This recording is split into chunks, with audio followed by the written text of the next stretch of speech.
Hi everybody, welcome to class, I think it must be 8, isn't it, of our cozy socks. We are at the toe. We have done everything we need to do up to this point. And yeah, we've done our toe shaping. And now we should have a sock that has a nice flat instep all the way up the top of the foot and shaping down each side of the foot to the toe. And what we're going to do now is we're going to do something called grafting. Sometimes it's called grafting or the Kitchener stitch, where we're going to give ourselves a beautiful invisible seam at the toe so that there's no lumpy seam. And we are down to 16 stitches, so 4 on needle 1, 8 on needle 2, and 4 on needle 3. Now, to get to where we need to be for grafting, what I usually do is we want to have 8 stitches on needle 2, and we want to have 8 stitches now on the top. The needles that rather were needle 1 and needle 3 are going to become all one needle. So what I like to do at this point is I like to knit the stitches that are on needle 1 onto the end of needle 3. Okay, so I am just literally going to knit needle 1 onto needle 3. So now we have 8 stitches on one needle and 8 stitches on the other needle. So we can actually get rid of our needles now, our extra needles I should say, and we're going to be using a wool needle, a bodkin, for doing the Kitchener stitch, the grafting. So what we're going to do is we're going to cut our yarn. I'm going to cut, what am I going to cut? I'm going to cut about a, let's say, 14-inch piece, okay? Or I should say, cut my yarn now and leave 14 inches of end to work with, okay? So cut and give yourself about 12 or 14 inches. Okay, so here's my end, and I'm going to thread my needle here, my bodkin. Okay, now what we're going to do is the grafting. Now it's not hard, but it does require focus. So sort of like when you were turning the heel with grafting, you do not want to have your phone on. You want your utter focus at this point for doing the grafting, and because it requires focus.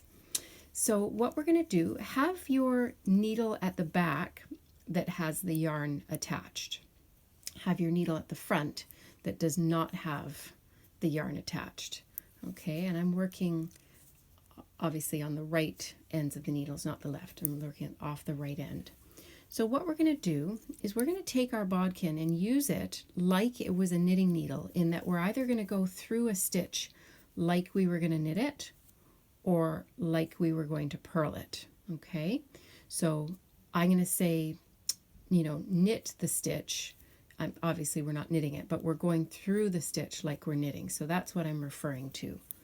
So to start with, you're going to take your bodkin and you're going to go through the first stitch on your front needle, and you're going to knit it, and you're going to slide that stitch right off the needle. Okay, you're now going to go to the second stitch on your front needle and you're going to purl it. You're going to go through it purl ways, but you're not going to slide this one off. You're going to leave this stitch on the needle, okay? And then pull your yarn through everything, okay? Now we're going to go to the back needle.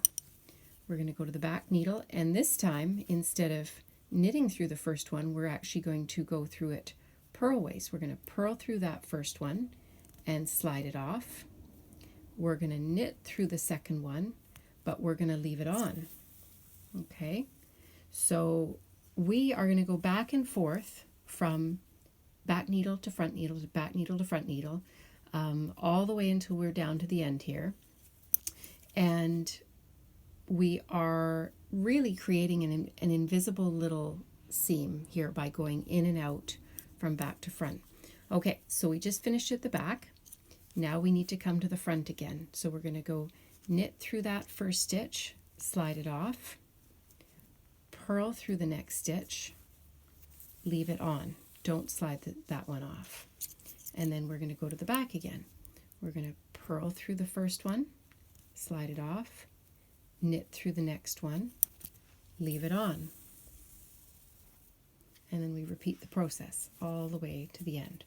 So knit the stitch, slide it off, purl it, oops, what's going on here? Purl it, leave it on. Go to the back, purl it, slide it off, knit it, leave it on.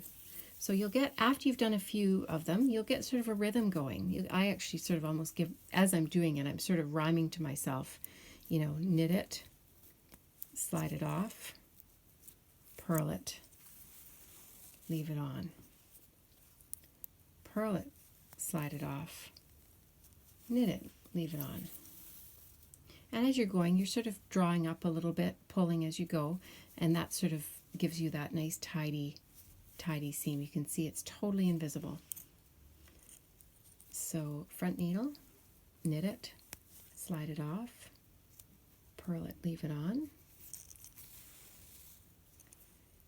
purl it, slide it off at the back, knit it, leave it on, and purl it, slide it off, knit it, leave it on, and purl it, slide it off, knit it, leave it on, knit it, oops, knit it, slide it off, purl it, leave it on, back needle, purl it, slide it off, knit it, leave it on.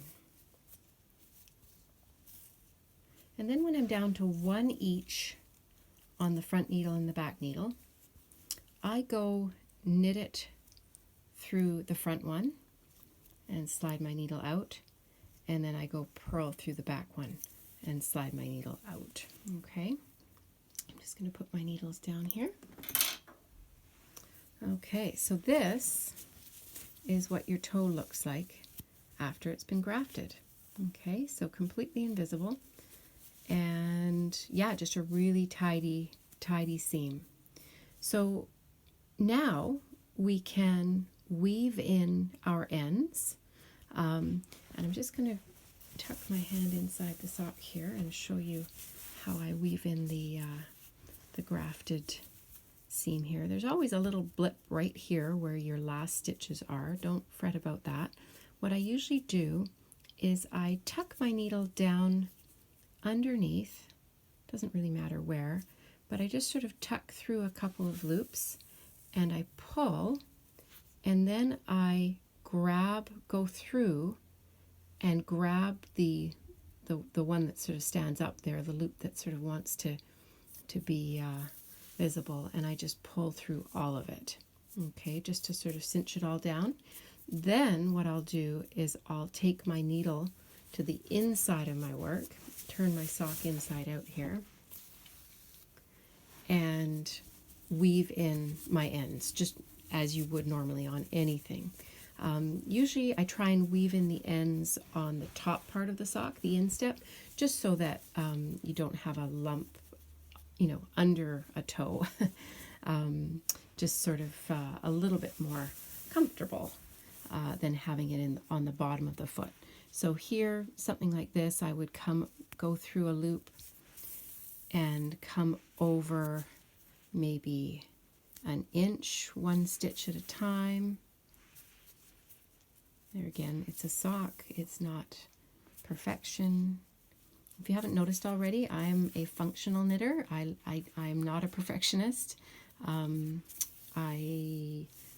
like things to look nice, but I'm not overly concerned. To me, if it's functional, it doesn't have to be perfect. I think It gives you a lot of freedom to just sort of breathe and not worry too much.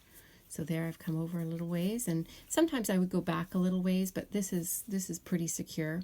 So what I would do is I would cut my end there, trim that up, and then the same thing on my cuff. Just weave in your end on your cuff to the inside of your work. And then we were talking about the little holes. If you were to have gotten a little hole at your instep shaping, or your heel flap corner there, usually what I'll do is I'll just literally I'll just grab a little bit of yarn here and show you what I would do. There are, once you get into socks and you know the concept, there are some little tricks here and there where, they'll tell you how to avoid that hole in the process of the knitting. If you Google, how to not get a hole in your sock. I didn't get one. I got a little one on each side this time. Sometimes I don't get one on one side and I will on the other, or vice versa. But, something like this where it's not a big one, I'll just literally take a little bit of yarn and darn from one side of the other of the little hole here. There again, no big deal. Just like this. Let's see if I can do this with one hand while I'm trying to record here. Yeah, just like that. And then weave in your ends again. No one's going to see it. No one's going to know. And and then now once you've got your ends woven in, if you go to our YouTube page, there is a little short video on how to block your socks. So once you've got a sock done, blocking is nice to do. It's just sort of pressing and evening out your socks so it looks more tidy.